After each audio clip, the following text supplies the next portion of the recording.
kugeza kwihereza nkunda kubona abantu benshi hano kuri Instagram cyangwa kuri platforms zigiye zitandukanye kuri Twitter ndetse n'ahandi bibaza impamvu nyine Christopher adahabwa umwanya mu artiste babayeho bibitangaza no mu gihugu cyacu cy'u Rwanda, ndetse mujya mubona n'abantu benshi babivuga. Ariko buriya Christopher, ikintu ngewe ku giti cyanjye ntekereza ko ari umwe mu artiste beza twagize muri no myaka 10 cyangwa 12 itambutse, niko mbyumva ni nako mbyizera. Ariko buri ikintu cyatumye Christopher abantu batamuri organizing nk'umwe muri abo artiste bagize uruhare rukomeye kugira ngo industry igeraho igeze aka kanya, nuko Christopher icyambere cyo nago yizera muri ano maprank, kandi amaprank hano mu gihugu cyacu arakora.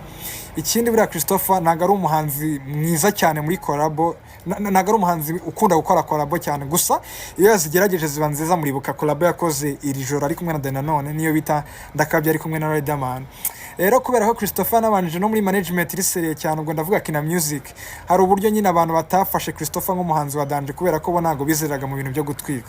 Ikindi buriya Christopher ni umwe mu bahanzi batinze kuri no soko ry'u Rwanda, ntago yigeze agerageza collabo mpuzamahanga. Rero kubera ko abantu batamubonanye n'iyo foto, ariko batabonye iyo foto ari kumwe na Diamond Platnumz na Rayvan na Harmonize, bituma nyine izina rya Christopher ridahabwa umwanya muri na industry. Ariko nekereza ko atari umuntu ari yizera art byatara, ariko buriya market twese dukorera aho ibigusaba kugira ngo ukore ibirenze just kugira ngo n'abandi bantu bakuri organizing. Rero nekereza ko biri mu bintu byatumye umuhanzi bita Christopher rwose abantu batamuhereza credit akwiye muri runo ruganda, kandi rwose yarakoze ibintu bya danje. Ndetse buriya Bruce ikintu cyatumye abantu banamuri organizing kurusha Christopher ni ibyo ngibyo.